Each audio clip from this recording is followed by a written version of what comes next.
Hi guys, அனைவருக்கும் வணக்கம். இன்றைக்கி மிஸ் நைட் அண்ட் டே ட்ராமாவோட எபிசோட் 15. இன்றைக்கி எதுலேருந்து ஸ்டார்ட் ஆகுதுன்னா, போன முறை என்னாச்சு, அந்த கில்லர் லேடி நம்ம ஹீரோயினை அடிச்சிட்டாங்க, மண்டையில் ஒரு செங்கலை வச்சு அடிச்சிட்டாங்க. நம்ம ஹீரோயின் அப்படியே போய் விழுந்துட்டாங்க. அதுலேருந்து இன்றைக்கி ஸ்டார்ட் ஆகுது. அடுத்து நம்ம ஹீரோயின் ஃப்ரெண்டை காமிக்கிறாங்க. அவங்க இப்போ தான் அந்த மேக்கப்லாம் முடிஞ்சுட்டு உடனே ஃபோன் எடுத்து வீடியோ பேசிக்கிட்டு இருக்காங்க. அதுக்கப்புறம் தான் ஃபோனை எடுத்து பார்க்கும் பொழுது அவங்க ஃப்ரெண்டுக்கிட்ட இருந்து 12 மிஸ்கால் வந்திருக்கு. கூடவே ஒரு மெசேஜ் வந்திருக்கு. அதில் பார்த்தா என்னை ரீச் பண்ண முடியாது, உடனே போலீஸ்க்கு கால் பண்ணிருன்னு சொல்லி வந்திருக்கு. அவங்களுக்கு உடனே பயமாக இருக்குது. இப்போ நான் என்ன பண்ணுறதுன்னு சொல்லி நம்ம ஹீரோக்கு கால் பண்ண போகிறாங்க. பார்த்தா நம்ம ஹீரோவோட நம்பர் அவங்ககிட்ட இல்லை. இப்போ என்ன பண்ணலான்னு யோசிச்சுட்டு திரும்ப ஹீரோயினுக்கு கூப்பிட்றாங்க. அவங்க எடுக்கல. திரும்ப நம்பர் செக் பண்ணி பார்க்குறப்போ நம்மளோட அசிஸ்டன்ட் சார் நம்பர் இருக்குது. மூவ் தி கார் அப்படின்னு சொல்லி சேவ் பண்ணி வச்சுருக்காங்க. அந்த காரை மூவ் பண்ணுறதுக்கு நம்பர் எடுத்தாங்கல்ல, அந்த நம்பர். உடனே அவங்களுக்கு ஃபோன் பண்ணி பேசுகிறாங்க. நம்ம அசிஸ்டன்ட் சார் இருந்துட்டு இப்போ உங்கள் மேடமுக்கு என்ன வேணும்னு சொல்லி கொஞ்சம் இதாக பேசுகிறாரு. உடனே இவங்க இருந்துட்டு சொல்கிறாங்க, மிஞ்சின் வந்து எனக்கு என்னமோ ஆகிருக்கு நான் நினைக்கிறேன். என்னாச்சு, 12 முறை கால் பண்ணியிருந்தேன், அந்த டைம் என்னால் எடுக்க முடியல. மெசேஜ் பண்ணியிருக்கா, எனக்கு ரீச் ஆகலை அப்படின்னா நீங்கள் உடனே போலீஸ்க்கு கால் பண்ண சொல்லியிருக்கா. எனக்கு என்ன பண்ணுறதுன்னு தெரியல. இப்போ நான் என்ன பண்ணணுங்கிறாங்க. உடனே நான் பார்த்துக்கிறேன்னு சொல்லிட்டு நம்ம ஹீரோ சார் என்ன பண்ணுறாரு, அவரு ஃபோன் பண்ணி பார்க்குறாரு, போகல. உடனே வேகமாக நம்ம ஹீரோ சாருக்கு இடத்துக்கு போகிறாரு. நம்ம ஹீரோ சார் வந்து சிசிடிவி வரையில் அந்த கிழவியை பற்றி சர்ச் பண்ணிகிட்டு இருக்காங்க. உடனே வந்து சார் மிஞ்சுனுக்கு என்னமோ ஆயிருக்கு போல, என்னாச்சு, ஃபோன் பண்ணால் எடுக்கல, நியர்பை அவங்க ஃப்ரெண்டு தான் ஃபோன் பண்ணி சொன்னாங்கன்னு சொன்னோன்னே இவரும் அவங்க ஹீரோயினுக்கு கால் பண்ணுறாங்க. கால் போகலை. உடனே லொக்கேஷன் பார்க்குறப்போ அந்த ஃபர்ஸ்ட் டைம் மீட்டிங்கில் அந்த கார் இடிக்க வந்து தெரியுமா, அந்த இடத்துல இருந்தது காமிக்குது. உடனே ஷீட் அப்படின்னு சொல்லிட்டு லொக்கேஷனை போலீஸுக்கு மாற்றி விட்டுட்டு நான் போகிறேன், முன்னாடி போகிறேன், நீங்கள் பின்னாடி வாங்கன்னு சொல்லிட்டு வேகமாக போகிறாங்க. 2 பேர் அந்த இடத்துக்கு போய் பார்க்குறாங்க. அப்புறம் அந்த கில்லர் ரெடி நம்ம ஹீரோயினை ஒரு இடத்துல கட்டி போட்டு வச்சுருக்கு. நம்ம ஹீரோயினுக்கு அப்போ தான் முழிப்பு வந்து பார்க்குது. இந்த கிழவி சாப்பிட்டுக்கிட்டு இருக்கு. எங்கள் அப்பா எங்கே அப்படின்னு மெல்லமாக கேட்குறாங்க. அவள் பதிலே சொல்லாமல் தின்னுக்கிட்டு இருக்கா. உடனே எங்கள் அப்பா எங்கன்னு சொல்லி கோவமாக கத்தி கேட்குறாங்க. நீ அவங்கள ஹேட் பண்ண மாட்டேன்னு சொன்னீங்களா, என்ன பண்ண அவங்களன்னு கேட்குறாங்க. உடனே கில்லர் ஹீரோயின், நான் ஹேட் பண்ண வேண்டிய ஆள் அவர் கிடையாது, லிமிஜி நீதான் அது அப்படின்னு சொல்லி கோவமாக சொல்கிறாங்க. ஹீரோயினை பார்த்து கேவலமாக சிரிக்கிற அந்த கில்லர் லேடி. உடனே நம்ம ஹீரோ வந்து அந்த இடத்துக்கு வராரு. நம்ம ஹீரோ அந்த இடத்துக்கு வராரு. நம்ம ஃபஸ்ட்டு ஹீரோயின் அடித்தாங்க தெரியுமா, அந்த இடத்துக்கு நம்ம ஹீரோ போய் ஃபுல்லாக சுற்றி பார்க்குற ஆதாரம் கிடைக்குதான்னு செல்லு டார்ச்செலாம் எடுத்து பார்க்குறப்போ கீழே ஒரு ஃபோன் கிடக்கு, சுற்றி பிளட்டாக இருக்குது. உடனே போய் அந்த ஃபோனை எடுத்து பார்க்குறாரு. பார்த்தா அது லிம்ஜின் ஃபோன் கிடையாது. பெட்டெல்லாம் டெஸ்ட் பண்ணி பார்க்குறாரு.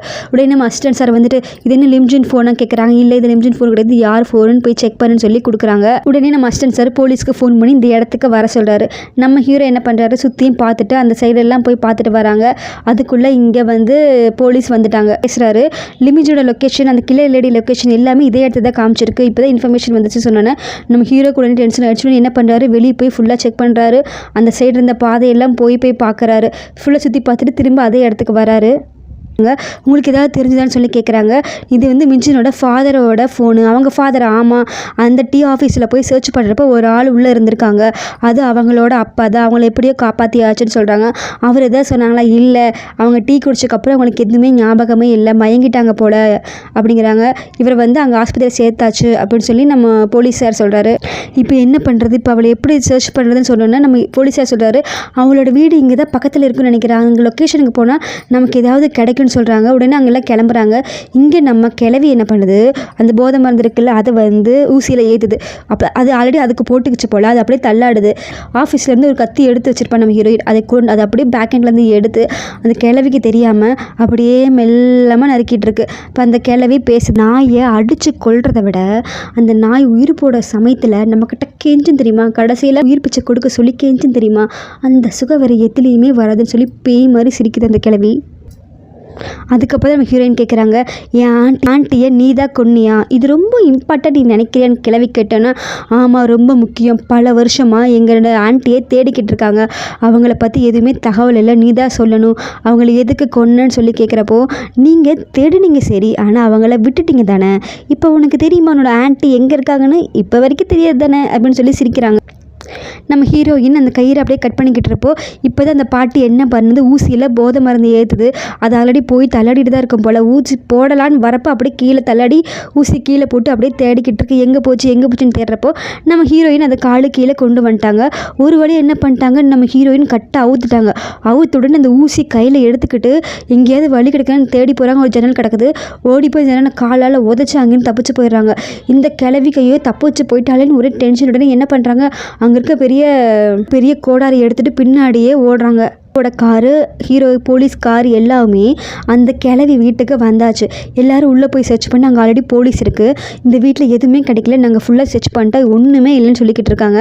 அப்போ நம்ம ஹீரோயின் ஃபுல்லாக செக் பண்ணிட்டு தூரத்தில் பார்க்குறப்போ அங்கே எதுவும் வீடு தெரிகிற மாதிரி இருக்குது. உடனே நம்ம ஹீரோ கீழே இறங்கி அடிச்சுட்டு அந்த இடத்துக்கு போய் பார்த்தா அங்கே தான் நிறையா மருந்து, எக்யூப்மெண்ட்ஸு, நிறைய பேப்பர் போட்டு பிளட் இதெல்லாமே இருக்குது. பார்த்தோன்னா அவருக்கு அப்படியே டென்ஷன் ஆகுது. பின்னாடி வந்து அவங்களும் ஃபுல்லாக பார்த்துட்டு எந்த மாதிரி உலகத்தில் இப்போ நம்ம இருக்கோம், இத்தனை வருஷமாக இந்த கிழவி இப்படி தான் பண்ணிக்கிட்டு இருந்தேன்னு சொல்லி போலீஸுக்கே ஒரே அதிர்ச்சி. எல்லோரும் ஃபுல் அண்ட் ஃபுல் எல்லா இடத்தையும் பார்த்துட்ருக்காங்க. நம்ம ஹீரோ வந்து குப்பத்தட்டிக்கில் இருக்க நம்ம ஹீரோயின் ஃபோன் எடுக்கிறாங்க. இது மிஞ்சின் ஃபோன் தான் கன்ஃபார்ம் ஆகிடுது. ஆமாம் இது மிஞ்சின் ஃபோன் தான் சொல்லி போலீஸ்கிட்ட எல்லாம் சொல்கிறாங்க. உடனே நம்ம சுற்றி சர்ச் பண்ணுறப்ப அங்கே ஒரு கயிறு கத்தியெல்லாம் இருக்குது. அப்போ அவருக்கு புரிஞ்சுது, ஓ மிஞ்சுன் இங்கேருந்து தப்பிச்சு போயிட்டா, கில்லர் துரத்திட்டு போயிருக்கான்னு சொல்லி அவருக்கு புரிஞ்சுது. பக்கத்தில் எல்லாம் ஏதோ எந்த வழியாக தப்பிச்சு போயிருப்பான்னு தேடி பார்க்குறப்போ உங்களுக்கு ஜன்னல் திறந்து கிடக்குது. கிட்ட போய் எட்டியெல்லாம் பார்க்குறாங்க, ஜன்னல் கீழே கிடக்குது. அவருக்கு யோசனை வருது, ஜன்னலை உடச்சி போட்டு அவள் தப்பிச்சு போயிருக்கணும்னு சொல்லிட்டு அந்த வழியாக இவர் கீழே குதிச்சு இறங்கி போகிறாரு. உடனே அந்த போலீஸில் இருங்க இங்கே வெயிட் பண்ணுங்க, நம்ம எல்லோரும் சேர்ந்து கண்டுபிடிக்கன்னு சொல்லி கத்துறாரு. அதை கூட காதில் வாங்காமல் அவங்க பின்னாடியே ஓடுறாங்க. நம்ம மிஞ்சின் ஓடிக்கிட்டே இருக்காங்க. இந்த கிழவி துரத்துக்கிட்டே வருது. நம்ம மிஞ்சுனுக்கு என்ன பண்ணுறதுன்னு தெரியல, ஒரே படபடப்பாக இருக்குது. அப்போவும் அந்த ஊசியை கையில் வச்சிட்ருக்காங்க. ஒரு இடத்துல போகிறப்ப கால் தடுக்கி விட்டு அப்படியே கீழே விழுந்துடுறாங்க. விழுந்துட்டு அப்படியே அமைதியாக படுத்துருக்காங்க. இந்த கிழவி அப்போ சுற்றிக்கிட்டே இருக்குது. இவங்க என்ன பண்ணுறாங்க, அந்த கோர்ட்டை வந்து கழட்டி அங்கே இருக்க செடி மேலே போட்டு விட்டு போய் ஒளிஞ்சுக்கிறாங்க. தண்ணி சவுண்டுக்குள்ளெல்லாம் போகிறப்போ தான் அந்த கிழவி தண்ணி சவுண்டை கேட்டு அந்த சைடாக வருது. அப்படி அந்த கிழவிக்கு காணோன்னா எங்கே இருக்க என்ன பிள்ளைன்னு சொல்லி கத்திக்கிட்டே இருக்கிறப்போ பின்னாடி வந்து நம்ம மிஞ்சு அந்த ஊசியில் குத்த வரப்போ அப்படியே அந்த கிழவி பிடிச்சிருச்சு. கையில் இருக்கிற கோடாரி கீழே விழுந்துருச்சு. 2 பேரும் முயற்சி பண்ணுறாங்க, குத்தருக்க முயற்சி பண்ணுறாங்க. இந்த கிழவி என்ன பண்ணிடுச்சு, இந்த கிழவி அவளை அப்படியே தள்ளி விட்டுருச்சு. கீழே மேலே போய் உட்காந்து அவளோட கழுத்தை பிடிச்சி அப்படியே கொலை பண்ணுறப்ப முயற்சி பண்ணிக்கிட்டே இருக்குது. உடனே நம்ம மிஞ்சு என்ன பண்ணுற, கையில் ஏதாவது கிடைக்குதான்னு முயற்சி பண்ணிக்கிட்டு கல் கிடச்சோன்னா அப்படியே மண்டையில் அடிச்சுன்னு அந்த கிழவி போய் கீழே விழுகிறா. அப்புறம் அந்த கிழவி போய் கோடாரி எடுத்துகிட்டு வந்து வெட்ட போகிறப்ப பார்த்தா அவள் கண்ணுக்கு மிஞ்சினோட ஆண்டி தெரியுது. அதை பார்த்தோன்னா அப்படியே ஸ்டாப் பண்ணிட்டு, நீ எப்படி, உன்னை தான் நான் கொண்டுட்டேன்ல அப்படின்னு பைத்தியம் பிடிச்ச மாதிரி வளர்றா. நம்ம ஹீரோயினுக்கு ஒன்றுமே புரியலை. உங்களோட ஆண்டியை கொல்ல போன சீன் ஞாபகம் வருது அந்த கிழவிக்கு.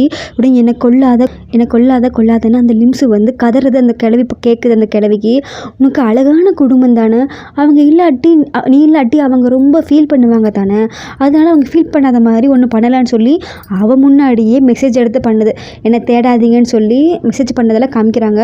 பார்த்துட்டு ப்ளீஸ் என்னை கொல்லாதன்னு சொல்லி அவள் அழுகிற. அப்பவும் கேட்காம துடிக்க கொன்னுடுறான் அந்த கிழவி. ஆமாம் நான் உன்னை கொண்டுட்டேன், எனக்கு நல்லா தெரியும், இப்போ நிகழ்காலத்துக்கு வந்தாச்சு, நான் உன்னை கொண்டுட்டேன், எனக்கு நல்லா தெரியும், நீ எப்படி எழுந்து வரேன்னு சொல்லிட்டு அந்த கிழவி கண்ணுக்கு அதை லிம்ஸுனாவே தெரியுது. நம்ம ஹீரோயின் அப்படியே எந்திரிக்கிறா. இவ்வளோ எந்திரிச்சு கிட்ட வராதன்னு பயந்துட்டே போகிறாங்க. ஏன் இப்படி பண்ணு, என்னை எதுக்கு கொன்னுன்னு சொல்லி கேட்குற மாதிரியே இருக்குது அந்த கிழவிக்கு. நீ பேசுவியான்னு சொல்லி அது கேட்குது. நம்ம ஹீரோயினுக்கு ஒன்றும் புரியல. டைம்னு சொல்லிட்டு அந்த ஊசி கையில் எடுத்துருது. கிட்ட வராத அப்படின்னு சொல்லுது. இது உன்னோட டர்ன், நீ மாட்ட போகிற, சாக போகிறேன்னு சொல்லிட்டு கோவமாக கிட்ட வர மாதிரியே அந்த கிழவிக்கு தோணுது. ஆனால் வருது மின்சு நேராக வந்து அவங்க காலிலேயே இறக்கிட்டாங்க. அந்த போதை மருந்தை காலில் இறக்கியாச்சு. உடனே அந்த கிழவி அப்படியே ஆன்னு சொல்லி படுத்துருது. நம்ம ஹீரோயின் அப்போ தான் அங்கே உட்காந்து அழுகுறாங்க. அப்போ தான் அவங்களுக்கு நிம்மதியாக மூச்சை விட முடியுது. உடனே அங்கேருந்து மரத்தில் கட்டி வச்சுட்டு அங்கேருந்து போயிடுறாங்க போல். நம்ம ஹீரோ மின்சுன்னு காடை ஃபுல்லாக தேடி கத்துறாரு. அப்புறம் இடத்துல மின்சுனோட சட்டையை பார்த்துட்டு அவர் அங்கே தேடி வராரு. மின்சுன்னு சொல்லி கத்திட்டு வரப்போ தான் எங்கே தேடியுமே கிடைக்கல. பார்த்தா அந்த கிளவியை மிஷின் கட்டி போட்டிருக்காங்கல்ல, அதை பார்த்துட்டு உடனே போலீஸுக்கு ஃபோன் பண்ணி அந்த கல்பிரேட்டை பார்த்தாச்சு, இங்கே தான் இருக்குது, சீக்கிரம் போலீஸை பிடிச்சிட்டு கூட்டிகிட்டு வாங்கன்னு சொன்னோன்னே போலீஸுக்கு வராங்க. இவர் போய் தேடுறாரு. பார்த்தா பூனை நிற்கிது. பூனையை பார்த்தோன்னே நமக்கு மின்சுன்னு சொல்லுது, கேட்ஸ் வந்து அவங்க ரிசீவ் பண்ணதை கண்டிப்பாக நமக்கு செய்வாங்கன்னு சொன்னது அப்போ ஞாபகம் வருது. பூனை அங்கேயே நின்று அவர் பார்த்து கத்திட்டு திரும்பி போகுது. திரும்பி போகிறப்போ திரும்பி பார்க்குது, நம்மளுக்கு வழி காமிக்க போகுதோன்னு நினச்சிட்டு நம்ம ஹீரோ பின்னாடியே போகிறாரு. போன பின்னாடியே அதுவும் போகிற வழியெல்லாம் திரும்பி பார்த்துட்டு அவர் வராரான்னு பார்த்துட்டு தான் அந்த பூனையும் காட்டுக்குள்ளேருந்து வெளியே வந்தாச்சு. ஒரு மேடுமான இடம். நம்ம ஹீரோயின் அப்படியே நடக்க முடியாமல் பரிதாபமாக நடந்து வந்துட்டுருக்காங்க. அவங்களால சுத்தமாக முடியல. நம்ம ஹீரோ ஆப்போசிட் சைடில் அப்படியே ஓடி வரப்போ அங்கே விடிஞ்சிருது. நம்ம ஹீரோயின் பாட்டியாக மாறி அப்படியே மயக்கம் போட்டு விழுந்துடுறாங்க. நம்ம ஹீரோ வந்து அந்த லேடியை தாங்கி பிடிக்கிறப்போ இருக்கிறது யாருன்னு பார்த்தா நம்ம பாட்டி ஹீரோயின். அவருக்கு உடனே ஆச்சரியம். அவங்களை கையில் எடுத்து தாங்கிட்டு அப்படியே பார்த்துட்டே இருக்காரு நம்ம ஹீரோ. எனக்கு ஒன்றுமே புரியல, அவர் மூஞ்சியே அதிர்ச்சி. அடுத்து போலீஸில் காமிக்கிறாங்க. அவங்க வந்து அந்த கிளவி இருக்க இடத்துல எல்லாம் சுற்றி தோண்டி பார்க்குறாங்க. தோண்டி பார்த்துட்டு என்னமோ இருக்குன்னு சொல்லி கத்துனோன்னே எல்லாரும் சுற்றி வராங்க. பார்த்தா அங்கே ரொம்ப எலும்பு துண்டுகள் வந்து நிறையா இருக்குது. உடனே அங்கே விரித்து அந்த எலும்பு துண்டுகள்லாம் போடுறாங்க. நம்ம ஹீரோ சார் வந்து பார்க்குறாரு, இதெல்லாம் 20 வருஷத்துக்கு முன்னாடி, இதை நம்ம அனலைஸ் பண்ணி ஆகணும், இதை பற்றி உங்களுக்கு எது தெரியும்னு நினைக்கிறேன்னு சொல்லி சொல்கிறாங்க. நம்ம ஹீரோ போய் கிட்ட பார்த்தா அந்த பெருவிரலில் அவங்க அம்மா கொடுத்த மோதிரம் இருக்குது. அது அவருக்கு புரிஞ்சிருது. கண்டிப்பாக இது அம்மா தான் சொன்னோன்னே அந்த சீனை ஞாபகம் வருது. இவன் அம்மாவுக்கு கையில் போட்டு விட்டது, அவங்க அம்மா சோறு விட்டுனதான் ஞாபகம் வந்தோன்னே அவருக்கு உடனே ஒன்றுமே பண்ண முடியல. அங்கே போய் அப்படியே முன்னாடி உட்காந்துட்டு அழுன்னு அழுகுறாரு. தேம்பி அவங்க அம்மா ஞாபகம்லாம் வந்துடுது போல். அதை தொடக்கூட முடியாமல் அவங்க அம்மா அப்படி எலும்ப பார்க்குறதுக்கு அவருக்கு அவ்வளோ கஷ்டமாக இருக்குது. அப்படி அழுகுறாரு நம்ம ஹீரோ. அப்போ தான் நம்ம பாட்டி ஹீரோயினை ஸ்ட்ரக்சரில் கொண்டு வராங்க. அவங்களும் நம்ம ஹீரோ சார் அழுகிறத பார்த்துட்டு அப்படியே ஸ்ட்ரக்சரில் ஆம்புலன்ஸில் போகிறாங்க. அடுத்து நம்ம ஹீரோவை காமிக்கிறாங்க. காரில் அப்படியே சோகமாக வந்துட்டுருக்காரு. நம்ம அசிஸ்டன்ட் சாருக்கு என்ன பேசுறதுனே தெரியல, அவரே பாவமாக தான் பார்க்குறாரு. அடுத்து ஹாஸ்பிட்டலில் காமிக்கிறாங்க. ஹீரோயின் வந்து அப்படியே பெட்டில் படுத்திருக்காங்க. பக்கத்தில் அவங்க ஃப்ரெண்டு உட்காந்து எப்போ கண்ணு முழிப்பாங்கன்னு சொல்லி பார்த்துக்கிட்டே இருக்காங்க. கண்ணு முழிச்சோன்னே எந்திரிச்சு உட்காந்துட்டு இவங்க அழுகுறாங்க. என்னாச்சு, என்ன ஆச்சா, என்ன தப்பு, அங்கே போய் தனியாக போய் மாட்டிக்கிட்ட, உன்னை நீயே கொல்ல பார்த்துருக்க, அப்படியே நான் கொன்னுன்னு வச்சுக்கோ அப்படிங்கிறாங்க. நம்ம ஹீரோயினுக்கு அப்படியே தலைவலிக்கிற மாதிரி இருக்குது. நம்ம ஃப்ரெண்டு வந்து அப்படியே அழுகுறாங்க. ஏண்டி இப்படி பண்ண, உனக்கு ஏதாவது ஒன்று கிடைக்க ஒன்றா இருந்தால் என்ன பண்ணியிருக்குது, எதுக்கு நீ தனியாக போகிறேன்னு சொல்லி அழுதுகிட்டே கேட்குறாங்க. என்னை என்ன பண்ண சொல்கிற, அப்பாவை பிடிச்சி வச்சுட்டு என்னை மிரட்டுறப்போ அப்பா தானே முக்கியம், அதனால் போயிட்டேன், எனக்கு வேறு எதுவுமே முக்கியமாக தோணலை தெரியுமா அப்படிங்கிறாங்க. ஆமாம், அப்பா எங்கேன்னு சொல்லி பதட்டமாக கேட்குறாங்க. ஒரு பிரச்சனையும் இல்லை, அப்பா மேலே தான் இருக்காரு, அவருக்கு எந்த பிரச்சனையும் இல்லை, நீ கவலைப்படாத, நீ இப்போ போகவும் முடியாதுல்ல மேலே அப்படிங்கிறாங்க. ஹீரோயினோட ஃப்ரெண்டு, நீ வெயிட் பண்ணி, நான் போய் டாக்டர்கிட்ட நர்ஸை கூட்டிகிட்டு வந்துடுறேன், உனக்கு எப்படி இருக்குன்னு பார்க்கலான்னு சொல்லிட்டு வெளியே போயிடுறாங்க. இப்போ நம்ம ஹீரோயின் வந்து நடந்தது நினச்சி பார்க்குறாங்க. அந்த பொம்பளை குத்த வரப்போ உன்னை ஏற்கனவே கொண்டுட்டேன்னு சொல்லி ஞாபகம் வருது. அப்போ தான் அவங்க சித்தி அவளுக்கு பண்ண ப்ராமிஸ் ஞாபகம் வருது. அவளை ஆஸ்பத்திரிக்கு கூட்டிகிட்டு வரப்போ அந்த குழந்தைகிட்ட பேசிட்டு வரா. அடுத்த டைம் உனக்கு இந்த மாதிரி வராது, அப்படி வந்தால் உன்னை சித்தி உன்னை வந்து நீ காப்பாற்றிடுவேங்கிறாங்க. உனக்கு நான் ப்ராமிஸ் பண்ணேன்னு வேறு சொல்கிறாங்க. நீங்கள் தான் பக்கத்தில் இல்லாட்டி என்ன பண்ணுறது, நீ கவலைப்படாத, நான் எங்கேயும் போக மாட்டேன், உன் பக்கத்துலேயே தான் இருப்பேன், உனக்கு ஆபத்துன்னு வந்துச்சுன்னா நான் ஓடி வந்து உன்னை காப்பாற்றிடுவேன், உன்னை ரெக்யூஸ் பண்ணிடுவேன்னு சொல்லி ப்ராமிஸ் பண்ணுறாங்க. எங்கே ப்ராமிஸான்னு கேட்டோன்னே கீழே இறக்கி விட்டு அந்த குழந்தை கையை பிடிச்சி பிங்கி ப்ராமிஸ்ன்னு சொல்கிறதெல்லாம் யோசிச்சு பார்க்குறாங்க. அதை பார்த்துட்டு நம்ம ஹீரோயினுக்கு வந்து முடியல, ரொம்ப அழுக வருது, தேம்பி அழுகுறாங்க. இப்போ தானே சித்தி செத்து போயிட்டாங்கன்னு தெரியுது. அது இல்லாமல் அந்த எலும்பு கூடலாம் பார்த்தோன்னா அவங்களுக்கு இன்னும் மனசு இதாகிடுச்சு, ரொம்ப அழுன்னு அழுகுறாங்க. அதுக்கப்புறம் நம்ம ஹீரோட அப்பா அம்மா அவங்க ஃப்ரெண்டு 3 பேரையும் காமிக்கிறாங்க. பெட்டில் படுக்க வச்சுருக்காங்களா, அவங்க அப்பாவுக்கு கழுத்துல எல்லாம் கட்டு மாதிரி போட்டிருக்கு. நம்ம ஹீரோயினோட அம்மா வந்து அவங்க ஃப்ரெண்டை முறைக்கிறாங்க. இதில் ஏன் தப்பு இல்லை, நான் இவங்ககிட்ட போக வேண்டான்னு தான் சொன்னேன், இவன் வந்து அட்ரஸ் வேணும் அடம் பிடிச்சி போனா அப்படின்னு சொல்லி சொன்னோன்னே அவங்க அம்மா 2 பேர்த்தையும் முறைக்கிறப்போ அவன் மேலே இந்த தப்பு இல்லை, நான் தான் உனக்கு கியூரியாசிட்டியில் நான் போயிட்டேன்னு சொல்லி சொல்கிறாங்க. ஏன் ஹனி இப்படி பண்ணுறீங்க, எனக்கு உங்களையும் மகளையும் விட்டாங்க 2 பேருக்கு யார் இருக்கா, ஏன் இப்படி பண்ணுறீங்க, சாரி இனிமேல் இந்த மாதிரிலாம் பண்ண மாட்டேன்னு அவர் சொன்னோன்னே இந்த மிஞ்சுனுக்கு என்ன ஆச்சு, அப்பா இப்படி இருக்காங்களே, உடனே பார்க்கணும்னு தோணுச்சா, வரவே இல்லை பாருன்னு சொல்லி கத்திக்கிட்டு இருக்காங்க. அப்போ தான் நமக்கு பாட்டி ஹீரோயின் வெளியே நின்று இங்கே எட்டி பார்க்குறாங்க. அப்பான்னு சொல்லி இப்படி அழகாக ஃபீல் பண்ணி அழுகுறாங்க. அவங்க பேசுறது எல்லாத்தையும் கரைஞ்சிருது. சூரியன் மறைஞ்சக்கப்புறம் அவங்க மாறலை, அப்படி கை காலில் மூஞ்சில் தொட்டு பார்க்குறாங்க. அவங்க அப்பா அம்மாவில் டிஸ்சார்ஜ் ஆக போகிறாங்க. அவர் பதட்டமாக வெளியே வந்து எனக்கு ஒன்றும் இல்லை, எதுக்கு நீ இங்கே இருக்க சொல்கிறேன்னு சொல்லி அவர் சோகமாக கேட்டோன்னே, இங்கே பாருங்கள் நீங்கள் இங்கே தான் கொஞ்சம் நைட்டு வரைக்கும் இங்கே இருக்குன்னு சொல்லியிருக்காங்க, அப்போ தான் உங்களுக்கு குணமாகும்னு சொல்லியிருக்காங்க, இப்போ எதுக்கு நீங்கள் அவசரப்படுறீங்கன்னு சொல்லி திட்டிக்கிட்டு இருக்கிறப்போ நம்ம ஹீரோயின் ஓடி வந்து அப்பான்னு சொல்லி கட்டி பிடிச்சிக்கிறோம். அப்பா உங்களுக்கு ஒன்றும் இல்லையே, என்னாச்சு, நான் பயந்துட்டேன் தெரியுமா, ஏன் அப்பா இப்படி பண்ணுறீங்கன்னு சொல்லி கேட்குறா. எனக்கு ஒன்றும் இல்லைடா, நான் நல்லா தான் இருக்கேன் அப்படிங்கிறாங்க.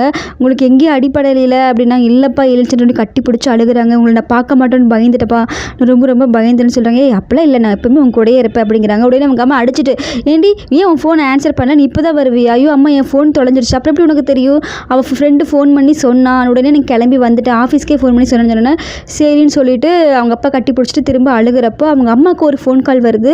ஃபோன் கால் வந்து போலீஸ்லேருந்து வந்திருக்கோம் போல். ஆமாம், நான் லிமிச்சரோட சொந்தம் பேசுகிற சொல்லுங்கன்னா அது கேட்டோன்னே அவங்களுக்கு அப்படியே அழுக வந்துடுச்சு. நம்ம ஹீரோயின் அழுகுறாங்க. இல்லை அது இருக்காதுன்னு சொல்கிறாங்க. அதாவது அந்த எலும்பு கூட வந்து அடையாளப்படுத்த கூப்பிட்றாங்கன்னு நினைக்கிறேன். அவங்க உடனே அவங்க முகமெல்லாம் சோகமாயிடுச்சு.